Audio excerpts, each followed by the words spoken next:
connected. Theory and practice. Brother Carrington, if Yes. we just got the recording on, maybe you could start again. Oh, start again. Yeah, Thank no you, worries. thank you. Evening, everyone again. Nice to have you here.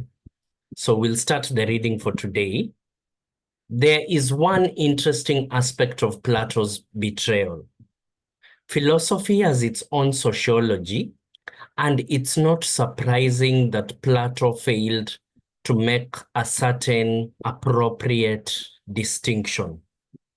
First, with one, for him, unpleasant effect of Greek democracy, he failed to draw a distinction between the theory of democracy and its practice in Athens. Theory and practice are always connected, but not always in the way which Plato thought. While each social system has a supporting ideology, a revolutionary ideology seeks to introduce a new social system. It is besides common for practice to fall short of the demands of theory. Democracy could not therefore be made to stand or fall with Athenian society.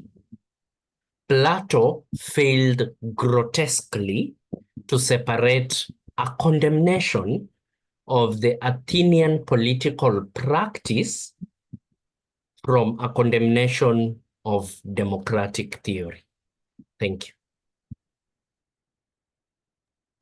Thank you, thank you, thank you. Let me see who would like to start sharing their thinking. I'm not quite sure. Shall we, Sister Taboa, you seem to have had a lot of good ideas today. Maybe we can start with you. What do you think?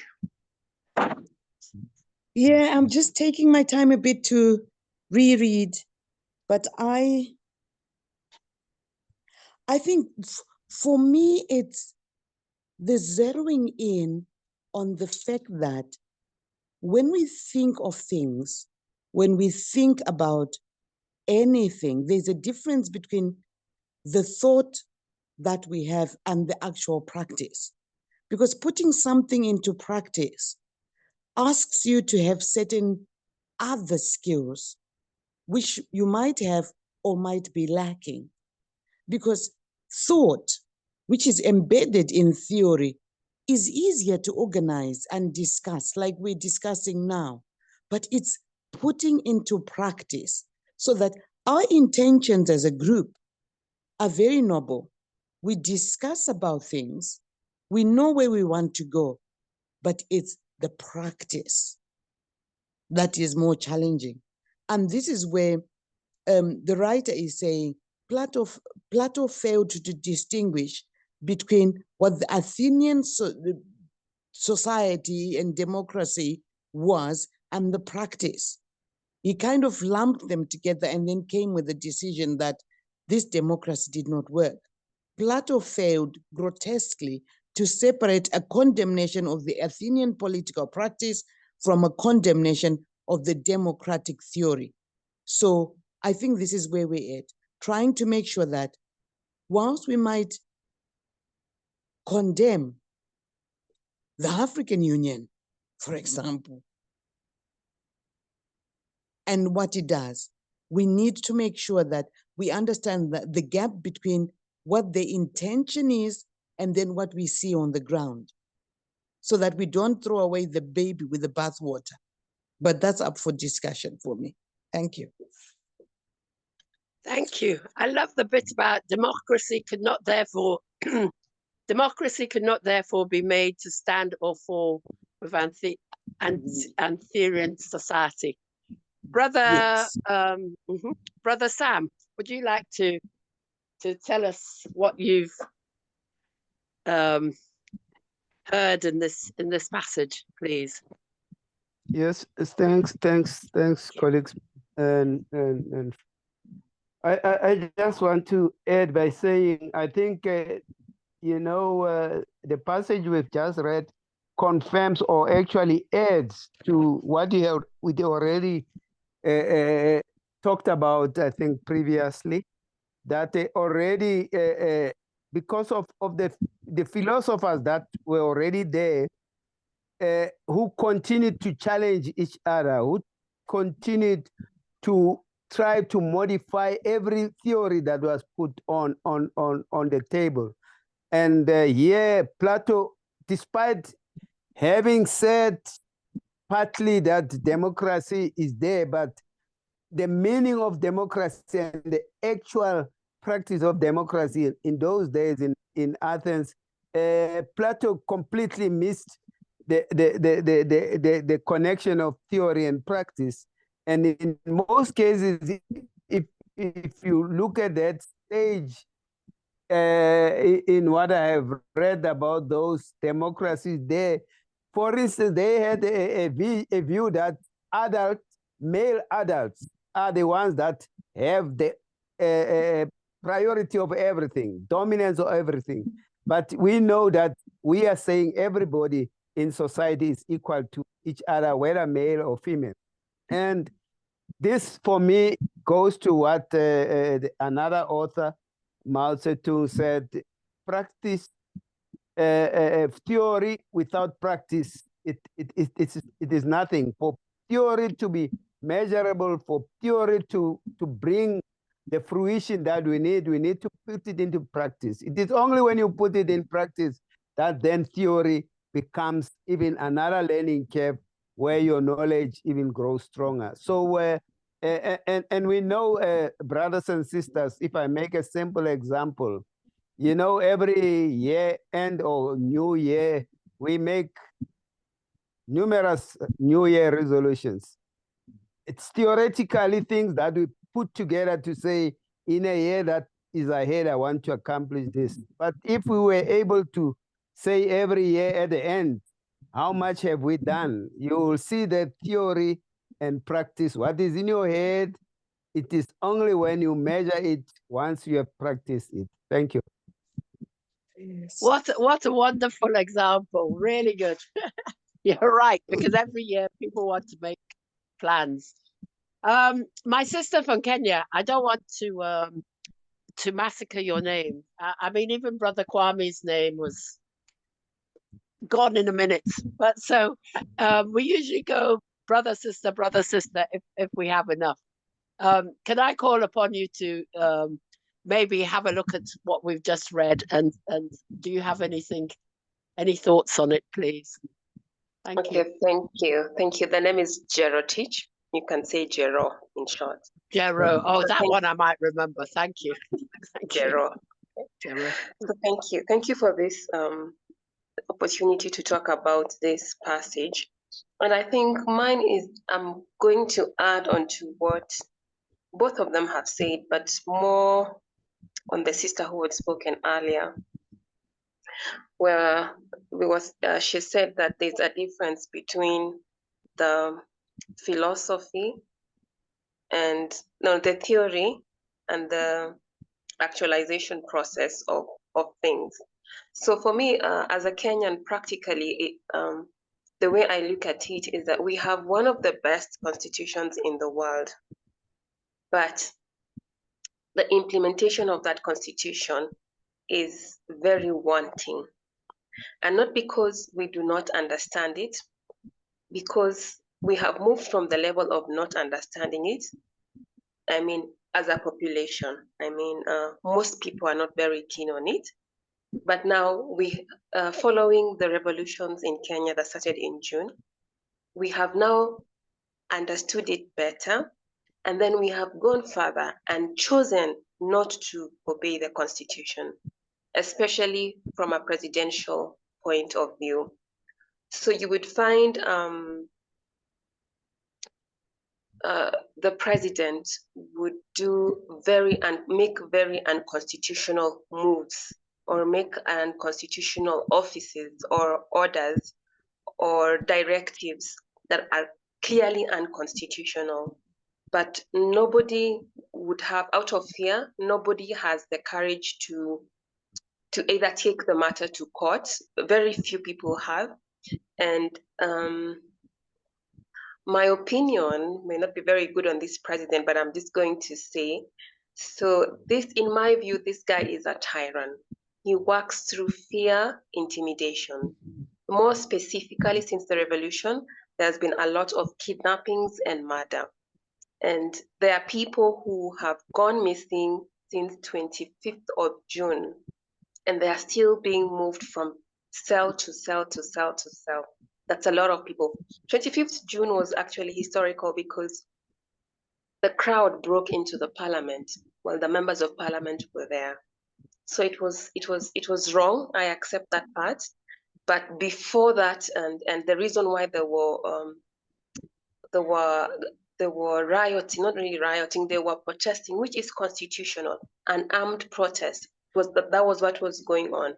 It's just that at some level, I think the president signed the financial bill, and that's when people were outraged. But then again, when we look at the sociology of things, or how to live with people, you cannot blame someone for their outburst if you don't acknowledge what you did to cause that outburst. It's pretty unfair. And I'm not justifying that aspect of breaking into parliament. So back to the theory of applying the theory. So there's a gap where there's a stage where we probably didn't know exactly as civilians what this constitution contains, but there's also a part that now we know and we choose not to obey it. And then when we choose not to obey it, it becomes a tyranny, way of ruling. And for those of us who are still fighting the regime, or who are against, or who just want a fair country, for God's sake, we are always we're always in battle. We're always in battle. We're always thinking of, how do we get out of here? Thank God it's at this age, it's the age of information. So there's a lot going around, despite all the media gags that has been going on, which again is unconstitutional. We are still finding ways to survive, and hopefully we will be able to put the theory that's in the constitution into our everyday life as Kenyans, especially in the governance section of Kenya. Thank you. Thank you, thank you. While you were telling us that, I was reading the bit about a revolutionary ideology seeks to introduce a new social system. And so I was very interested in what you had to say. Let me ask Brother Raspala, would you like to tell us what you found from this? Yes, from Africa, give thanks. They said. For me, what I found is that in African, let's say, governing systems, which includes the social and the economic systems, the democracy has always been a system whereby it was sort of a de facto sort of a system. What do I mean? It has been a system whereby if the king and the queen is not available to rule a certain city-state or a certain empire, or so in the African context, then the people, more especially the intellectuals of that certain society, would then have to start sort of voting, you see, for someone who they call a president, or someone who will be their leader on the absence of a king or a queen. Because what we must remember is that African society has always been a society of king and queens, you see. So even today is like that. So what now this Plato did, and his predecessors, Socrates and all of them, specifically talking about Plato, since we're talking about him here. They got this information from the university in Egypt, in Africa. They were taught by our Black ancestors who were the lecturers of that time. And they taught them this information, how to form governments, and they taught them the different forms of government.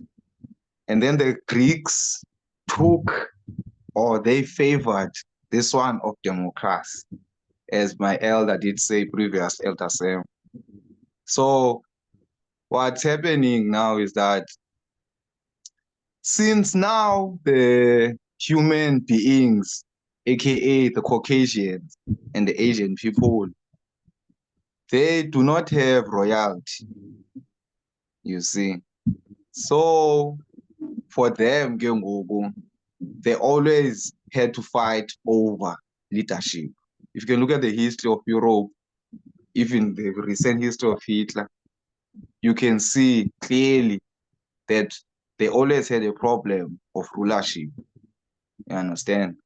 So, but I'll stop from there with my thought. But my thought was that, from what I'm reading here, is that Plato was just exhibiting typical characters of a Caucasian, indeed, you see, whereby they by nature are not democratic. They are dictators by nature. Just that some of their intellectuals learned this and some couldn't integrate it to their society, and hence we find Plato. Thank you. Thank you. I think in what you said, I'm going to choose the last paragraph and read it, which is, last sentence and read it, which is, Plato failed grotesquely to separate a condemnation of the Athenian political practice from condemnation of democratic theory. And so I thank you. Brother Carrington, I think it's your turn. It's either me or you, so I'm going to you, which is to ask you also to maybe explain the first sentence, which is about Pluto's betrayal. The one other interesting aspects of Pluto's betrayal.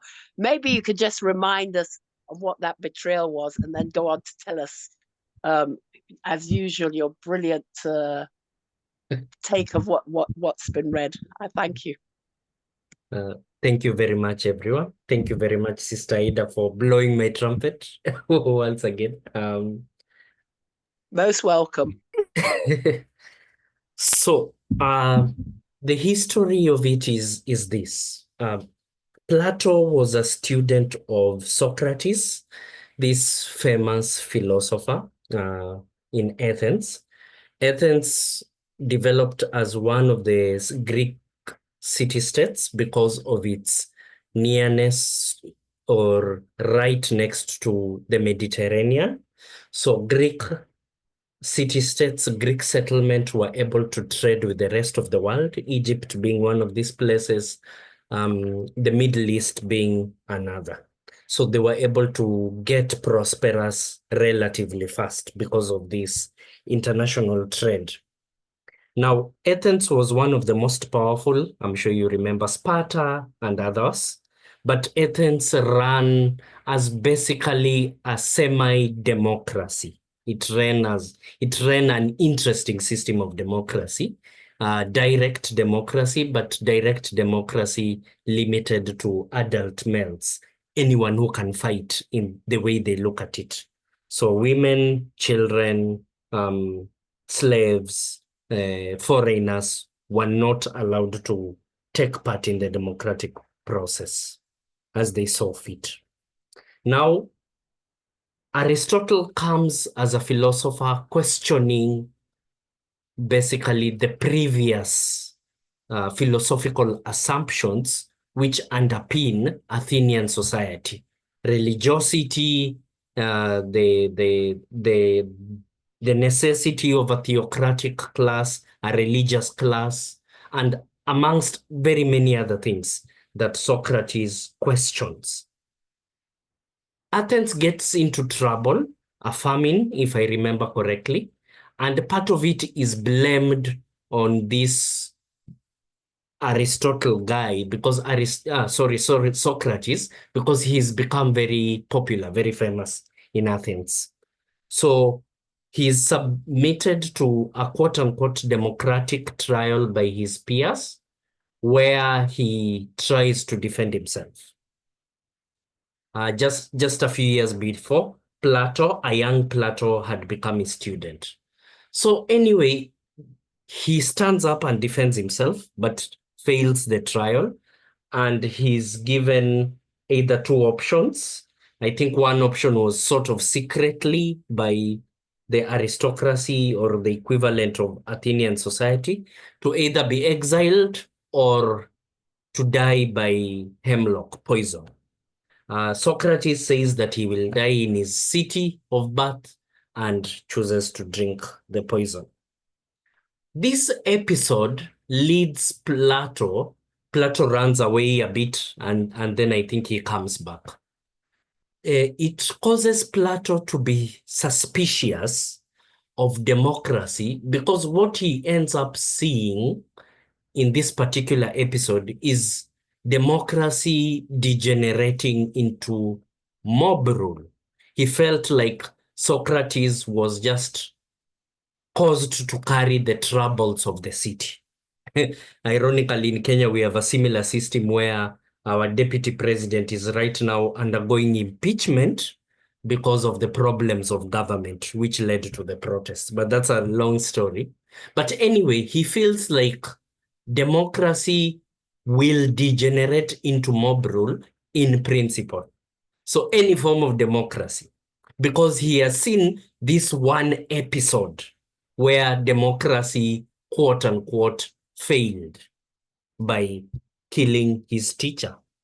And therefore, this is where the Osagefo comes in and says, philosophy has its own sociology, and it's not surprising that Plato failed to make a certain appropriate distinction, i.e., it is taken by philosophers that the abstract concepts they discuss and interrogate will have different realizations in the world depending on different circumstances.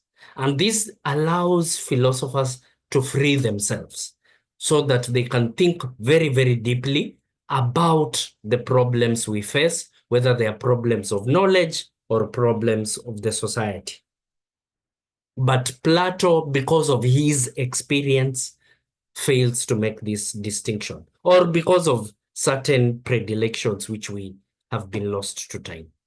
Okay. Now, what does this mean? This separation, this failure leads Plato to not considering, and it's partially because of lack of access to data. Most other Greek city-states were monarchies. So the one instantiation of democracy that maybe he knew already failed, in his opinion. So he concludes that democracy in general is a failure. Now, we are aware, because we have 2020 vision, we can accumulate multiple forms of data about multiple forms of democracy.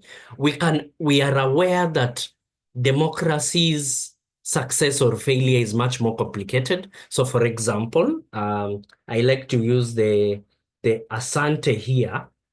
The Asante had a king, an Asantehene. People with Ghanaian ancestry and nationality can correct me when I go wrong, called Okuso Obodom, who was impeached by the council. And his impeachment by the council led to a new leader, I think he was called Kwajo, who instituted governance reforms. Now, this sounds like something that happened in 1980, 1990. The truth is that it happened, I think, 200 or 300 years ago.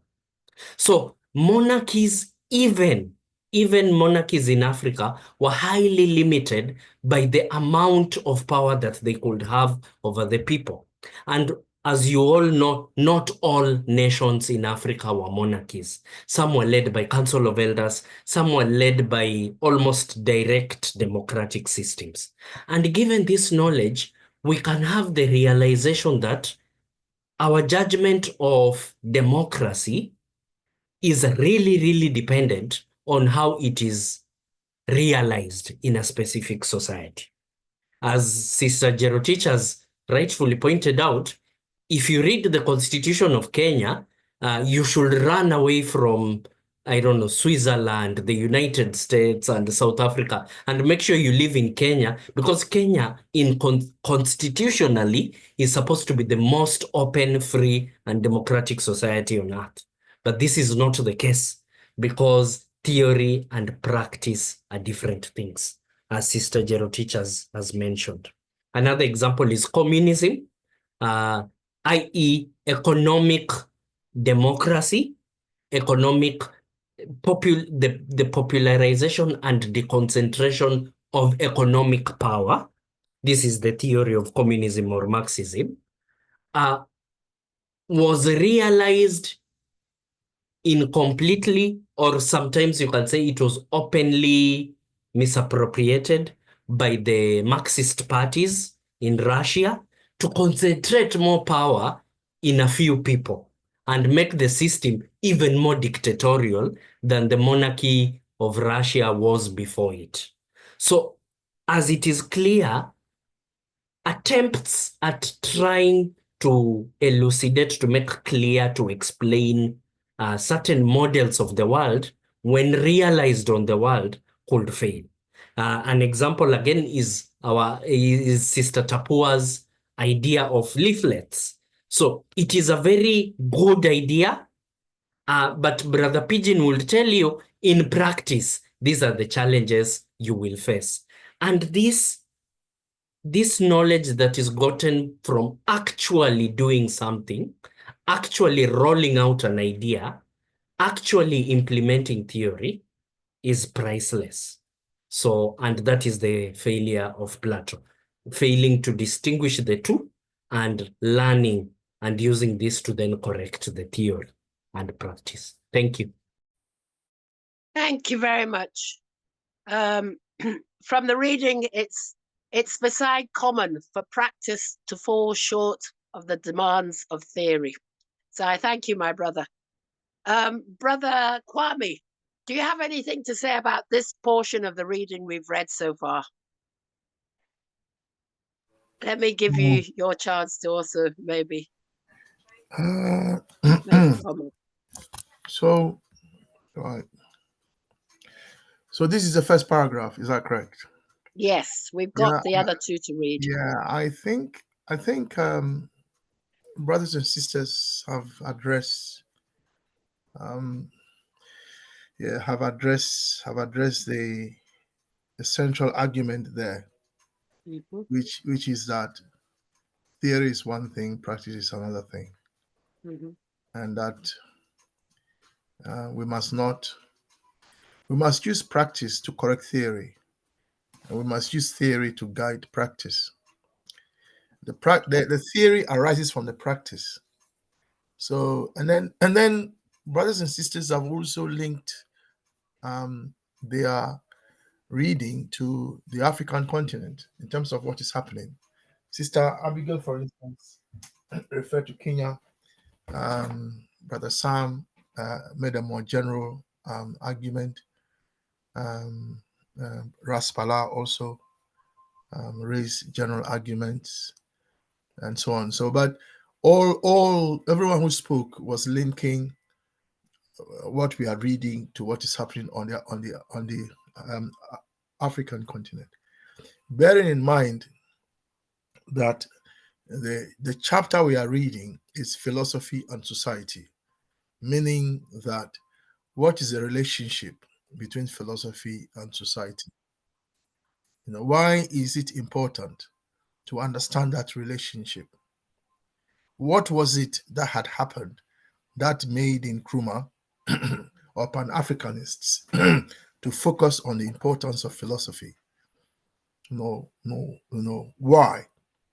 when we bear in mind that one can easily be under the guidance of a philosophy and an ideology without knowing what ideology is guiding one. So, for instance, the example that Sister Abigail gave, where she's saying that there are unconstitutional decisions in Kenya, and nobody seems to be saying anything. And a few of Kenyans have taken the president to court. In the case of the police being sent to Haiti, the court, as I understand, the High Court, as I understand, said it was unconstitutional, but Ruto went ahead anyway. So the question is, what philosophy is informing his decision, and what ideology is informing that? And if the Kenyan people are not saying anything, could it be that they are themselves unaware of the ideological basis on which they are looking at what is happening? And because they are looking at what is happening from a certain ideological position, they are unable to act, because the ideology that is informing their view of what Ruto is doing is an ideology that tells them not to do anything. You see, so what kind of ideology will make people afraid to act? To take decisions that is in their interest. Is it better to be a slave and be alive, or is it better to be alive and fight slavery, no matter what the consequences are? Is it so I'm saying that the chapter we are reading is drawing our attention to the fact that when we look at African society, we must understand that it is informed by a certain philosophy, out of which has come an ideology. When we get to chapter 3, we'll look at what ideology is in terms of society. But basically, it is a general principle that informs everything. So that when you understand that principle, you can interpret. It's like an interpreter. With it, you can see and understand. This is why this is happening. This is why that is happening. So the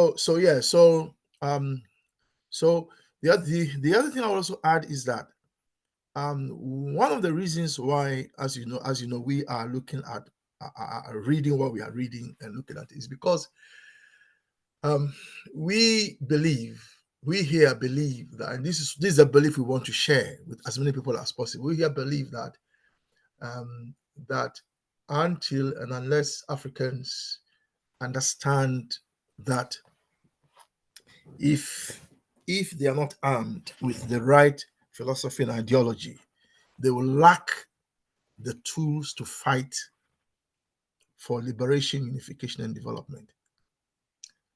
Fighting for liberation, unification, and development cannot happen if one does not have that state of practice and state of theory that is like a light that lights the path and motivates you and gives you clear objectives and enables you to act. You see, so philosophy, if you like, is like a light. It enlightens you. It lights you up. It lights the way. It lights up your mind.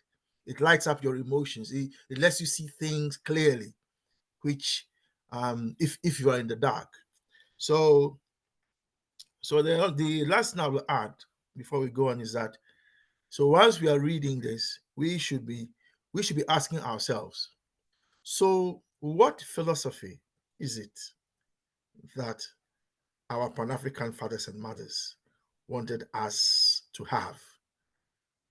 Because if, as it is now, we are all failing, the vast majority of Africans are failing to realize the dream of our forefathers, if we have failed or we are failing to do it, could it be because we are not understanding the relationship between philosophy and society? And if we are not, what is it? What philosophy is it that we need? Because liberalism, conservatism, Western Marxism, and social reformism, which is based on capitalism, those four major Western philosophies and ideologies cannot save Africa. So if we have leaders who subscribe to these, and most of our leaders, as you know, either subscribe to conservatism or liberalism, yeah, and conservatism and liberalism are the very philosophies that created the problems we have in Africa. So how will they help us to solve it? They can't. And yet these are the philosophies and the ideologies that we're using. The constitution that Sister Abigail mentioned, for instance, if you look into the Kenyan constitution, I guarantee you will find it's a liberal constitution. You look into the constitution of Ghana, I guarantee you will find it's a liberal constitution. So these liberal constitutions will not save us.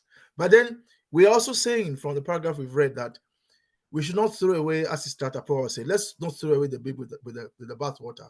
In other words, just because the constitutions we have are not good, doesn't mean we should throw away constitutional rule. No, we shouldn't. We should still embrace constitutional rule. And yet, at the same time, we must correct the constitutions that are on the ground. So as we come towards the end of this chapter, let us continue to ask ourselves. So, if this is the relationship between philosophy and society, what philosophy do we need as Africans? Yeah, because remember, chapter 1 was about philosophy in retrospect, what went before. This paragraph is philosophy and society now. Then the third paragraph is society and ideology. So those are the questions we should be asking ourselves. So Sister Ida, let me stop there. Yeah, is that okay? Okay, thank you. I will just add my little bit, and then I will ask Sister Tapoa if she could read the other two paragraphs. My bit starts with, it is because it's beside common for practice. It is besides common for practice to fall short of demands of theory. And I say that because I want to add to what Sister Jira has said, which is that about the bit about Kenyan people who have been put in jails, because Ghana too has just seen protests for Galamsey protesters, and they were put in jail for 2 weeks before they've even been given the chance of bail. So I think that, if we don't take note of what goes on in one country, we'll suddenly find it also goes on in another country, because though people speak out, somehow we haven't found the way to speak out loudly enough for people to pay attention and stop. So I think that some of what we're reading will also help us. So let me stop there and ask Sister Tapoa if she could read the last two paragraphs so we can try and get that in for this week's reading. Thank you. Yeah. Can I just make a quick comment, Sister Ida, before you first Sister Yes, Tapoa? I'm probably wrong. I agree. No, I agree with everything you said. And I think that one of the things that we should be looking at in terms of our own practice, yes, our practice is what we are doing. Our practice is we meet and we discuss philosophy and ideology. This is our practice. Now, in terms of action on the ground, building on what you said, Sister Ida, is that because these things are happening in every African country, there is therefore a need for us to look at continent-wide action. So you see, rather than contained individual territorial actions. Thank you. Thank you. Thank you. Sister Tapar, can we get you to read the last two paragraphs so we can have a quick discussion before we close? Yeah. Thank you. Yes. Okay. But Plato was himself too much of a reactionary ever to have been content with simply criticizing, even condemning the Athenian misrepresentation of democracy. Plato's reactionary philosophy received development at the hands of Christian intellectuals. For when they needed a philosophy to buttress their division between a heavenly order and an earthly order, it was to Plato, and to a lesser extent, Plotinus, that they turned. That's it.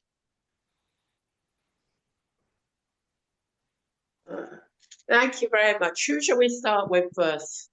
Brother Sam, do you want to go first? I don't think you were first last time, were you? Yep. No, ma'am, I was not first, but I can just input here.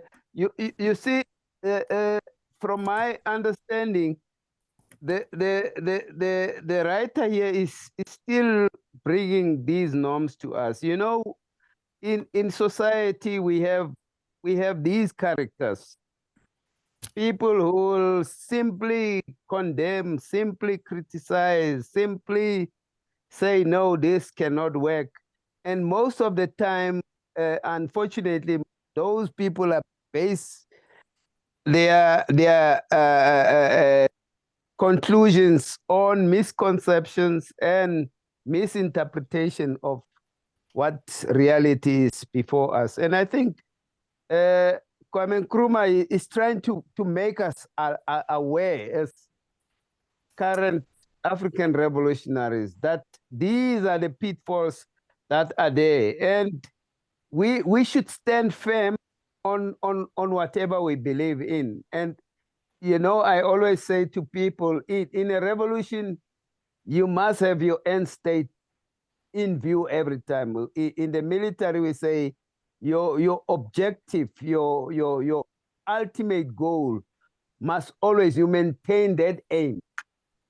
So otherwise, if you don't do that, then these people who are criticizing, who are totally condemning, most of the case on baseless theories, you are going to lose the opportunity of fulfilling the mission at the end. Thanks.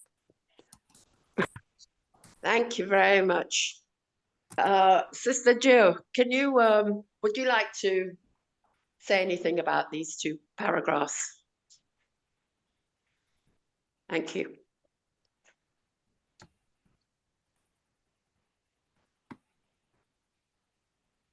Sister Jira? Okay, if you're not there, let me go to Brother Carrington.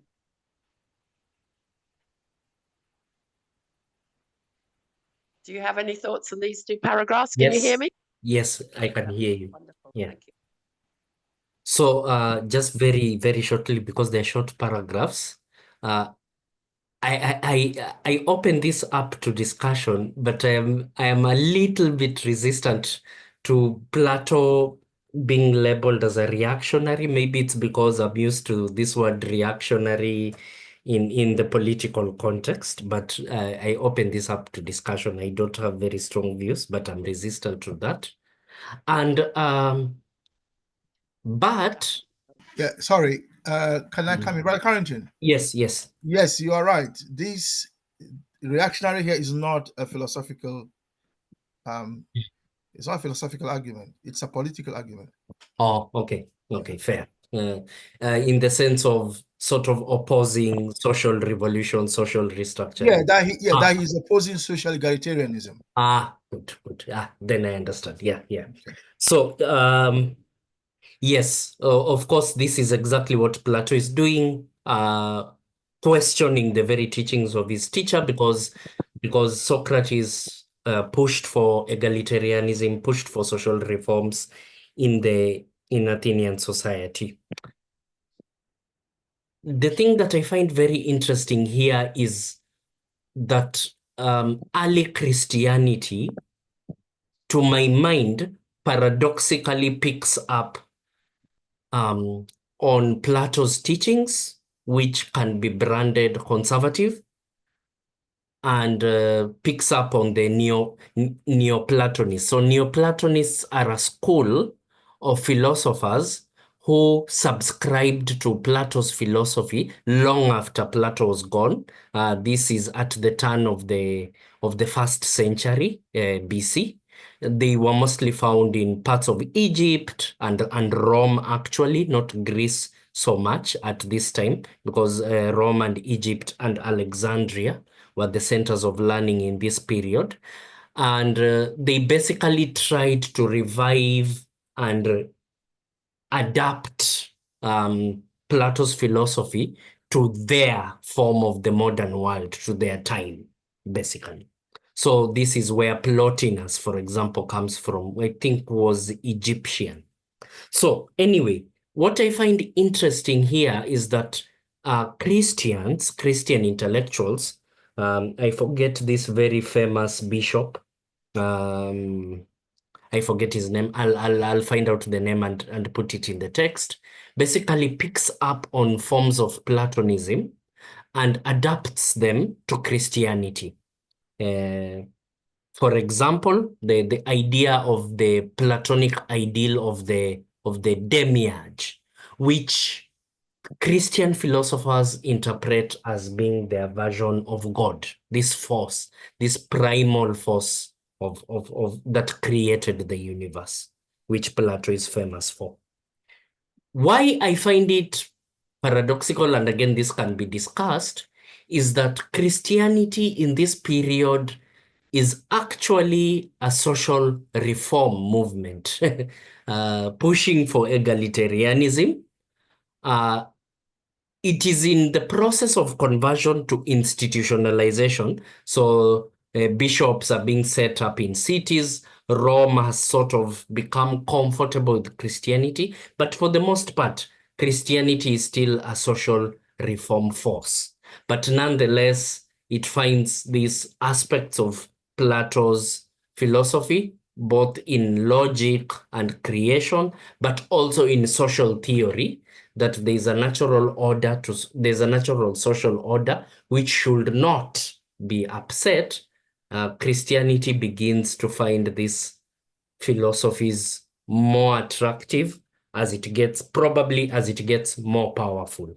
So I thought that was something very interesting to point out by those Ajif. Thank you. Sorry, can I come in? Brother Carrington? I mean, isn't it the case that, to cut a long story short, that the Christian intellectuals liked what Plato was saying in his opposing Socrates, because it goes back to where the story started from. Remember, the sacerdotal priesthood who had hegemony over the society. And Socrates was challenging.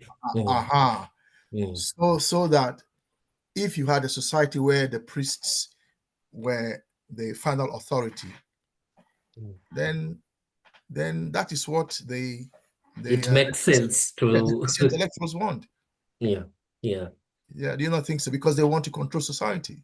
Then yes, exactly. If the point is to control society, I just thought that in this period, Christianity is more concerned. Maybe I've gotten my periods mixed up, but in this, I think in this period, Christianity was more concerned with the sort of old form of Christianity of social reform, egalitarianism, the religion. The Romans mocked it as the religion of the slaves.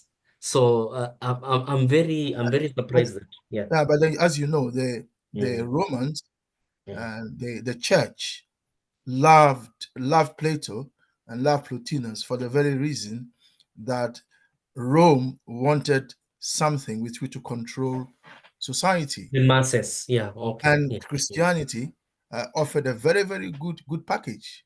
Yeah, yeah. And up till now, yeah. it is still the case that the Roman Catholic Church is very powerful. Yes, yes, that's true. Yeah. Yeah, I see the point now. Yeah, thank you. Oh, wow. That's interesting. Thank you. Sister Jiro, your last chance if you're about to say anything. If not, I'll go on to Brother Raspala. Thank you.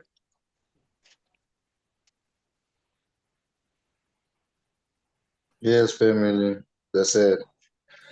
Okay, I'll be brief on this one because the elders have already touched on what I was going to touch on. But what I'll say on mine is that actually in the context of power, it's like what I said, Plato was just a typical white boy who happened not to have a habit of burning library books.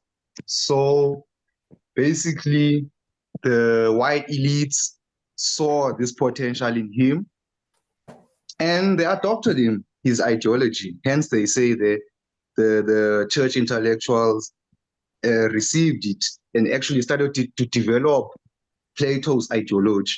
Why? As like they said, for the purpose of power, because we need to understand Rome adopted Christianity to control people. So that is the truth about it.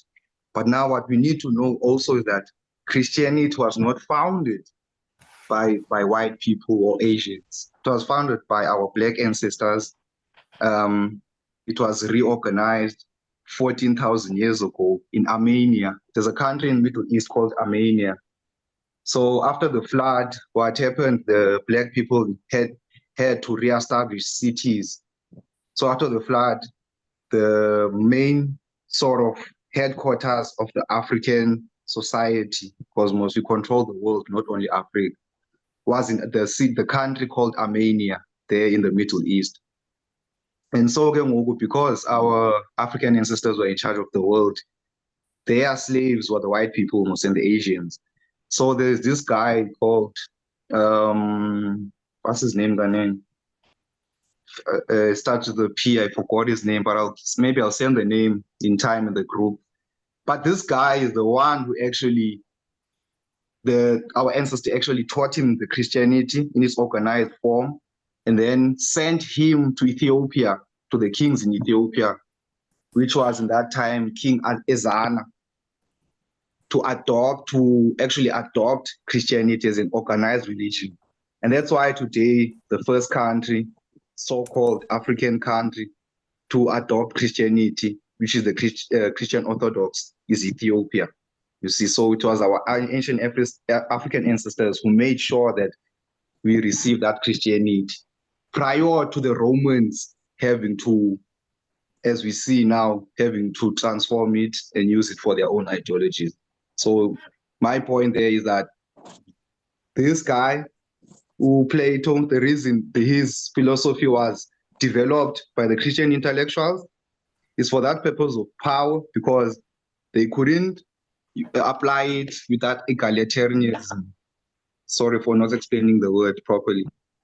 Who they couldn't use that system, so they had to come up with a new system, which is that Roman Catholic, which happened after the Great Schism. If you can research on Google, write Great Schism, you will find out that is the time where the white people actually took Christianity over from Black people and started using it against us. Thank you.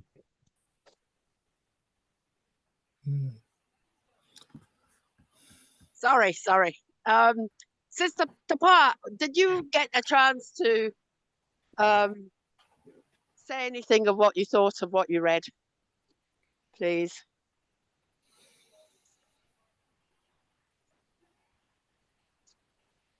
No, I haven't, not yet. Okay, now's your chance. Right. Then. I'm particularly taken by the last paragraph. Plato's reactionary philosophy.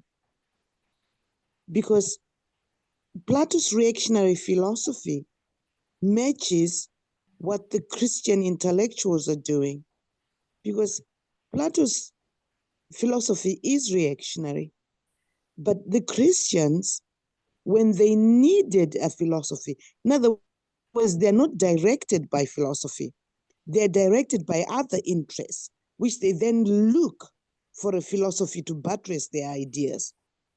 And for me, that's exactly what the Christians have done, have always done. It's to look at what they intend to do and then look for a philosophy to support what they intend to do, particularly to buttress their division between a heavenly order and an earthly order, so that we are left looking and aspiring for the heavenly order, whilst we ignore the earthly order. And for me, it's really sad because it's reflecting what is happening right now, because Christianity has not changed at all in how it's presented and in how it's used to support certain ideas that try to create this division between the heavenly order and an earthly order. And it forces people to look more to the heavenly order and ignore the earthly order, because the heavenly order is where justice resides and not on earth.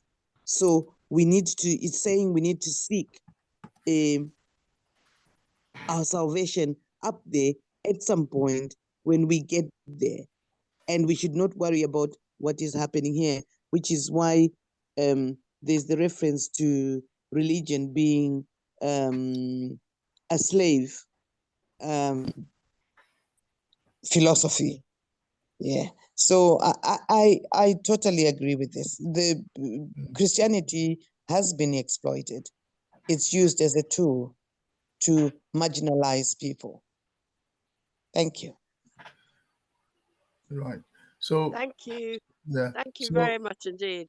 yeah. So Brother Kwame, I'm going to thank everybody and leave you to tell us what you think and close.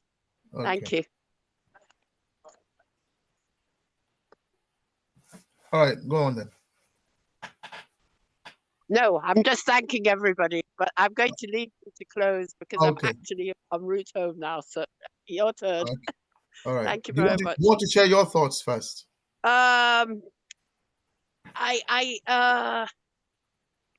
don't think I do, but I do like what Sister Tapada said about Christianity and the way that they have made people think that, it's not, this world is not our home, accordingly, and we should be looking for things above. So Yeah. I thank you. Satafua wanted to sing "This World Is Not My Home." So Brother Carrington, were you thinking of Saint Augustine of Hippo? Yes, Saint Augustine. Yes. Saint Augustine, yes. Yeah. Yeah. Right. So thank you all for your contribution. We've got 6 minutes left, so I'll be brief. So by the way, let me start with Sister Tapua's contribution. And Sister Tapua is spot on. And let's remember that is the point of this chapter. This chapter is telling us that when powerful individuals have an organized interest they want to pursue, they will create their own philosophy or latch onto a philosophy that they can use and use that philosophy to pursue their goal. So what Sister Tapua was saying that the Christian church did is exactly what the colonialists did. It is exactly what the Englanders did when they landed in Virginia in America and started stealing the land. It's the same thing they did in Barbados. It's the same thing they did in Australia. It's the same thing they did in Kenya. Same they did in South Africa. When they have a goal, in Zimbabwe, everywhere, where they have a goal and they want to pursue it, you look for a philosophy with which as a tool to achieve your goal. That is why philosophy is for war. If you want to be a combatant, if you want to be a freedom fighter, if you want to be a fighter, you need a philosophy. If you don't have a philosophy, you will not have the motivation to fight.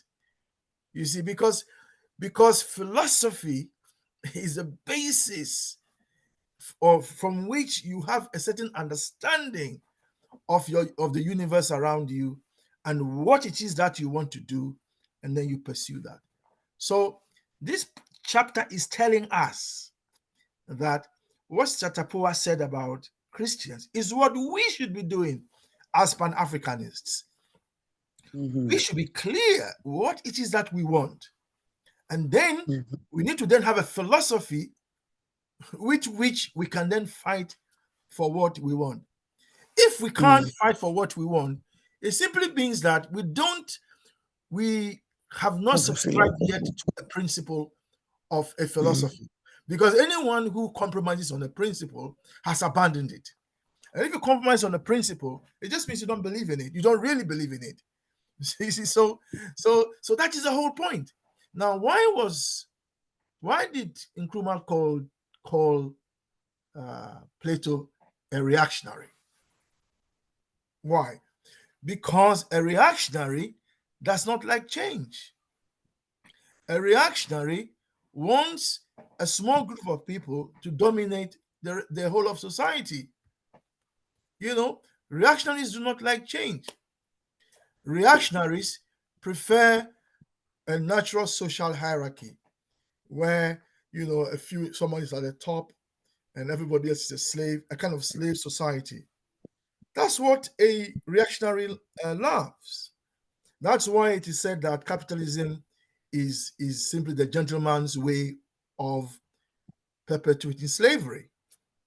Slavery has changed, but if you look at the way all of us are selling our labor power to capitalists or not, we're just slaves in a different way. So yeah, we're still in the plantation. So that is what reactionary is. They don't want change. They want the domination to continue. So you can say that the sacerdotal priesthood that were dominating society before the mercantilists arose, they want power back. And Plato is their tool. Also, reactionists don't like democracy. They critique democracy. They don't like democracy at all. It's because they don't want power to be shared. And they also idealize the past.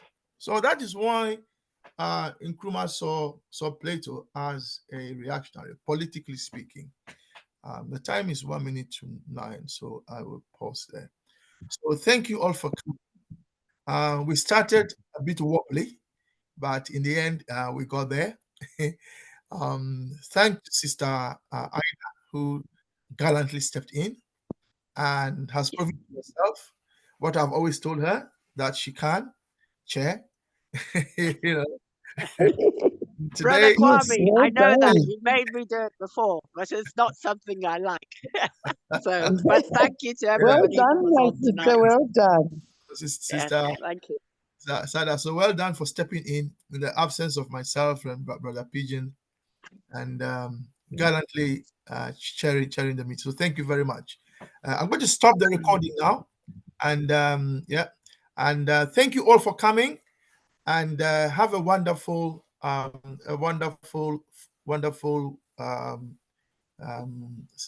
Saturday, Friday. I think we'll meet on Saturday.